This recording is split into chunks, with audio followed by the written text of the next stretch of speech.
और भैया कराकाट से लड़ता नहीं पवन भैया वहाँ खाती हम गाना गले रही कि बबुआ हारा बतारे दुललवा हमर बतारे पवन सिंह अब की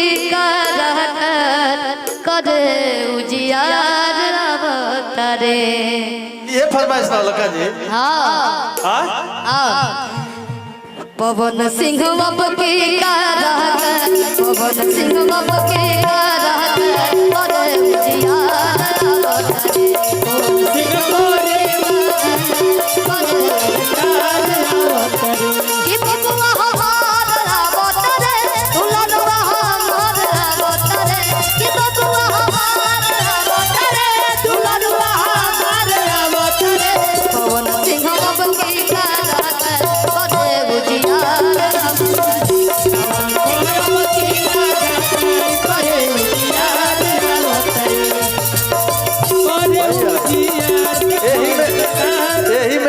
नामों का देता एक सेकंड मेजर ओए हे मोर बबुआ आचर ओढ़ाए देखे आशीष अब की संसद बनाए।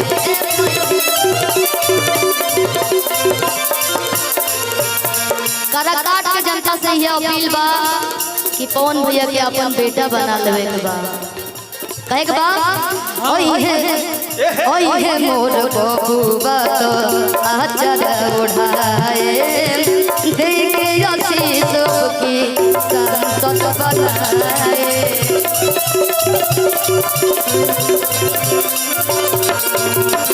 कि बन के बहार बतारे सुगंध हार बतारे ओ बन के बहार बतारे सुगंध हार बतारे पवन सिंह बाबू के करे उजियार बतारे।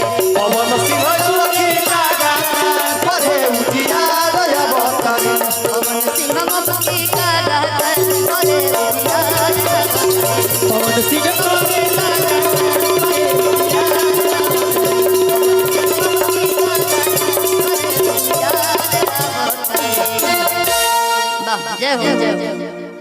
और कियारा में भइल जे कर जनमा सुनले हो खबर अरे पवन सिंह के नाम भैया एक शर्त लगा दिए हम लोग के अदालत से भैया और निर्दलीय चुनाव लड़ रहे हैं ये बड़ी बात। दो गाना गावे तो बड़ी होती है हमेशा सपोर्ट करें क्या मिथिलेश भैया कहाँ रोनी इतना देर ले नीचे बैठे अच्छा बड़ा सादा बोला तो माइक भाई देखे हल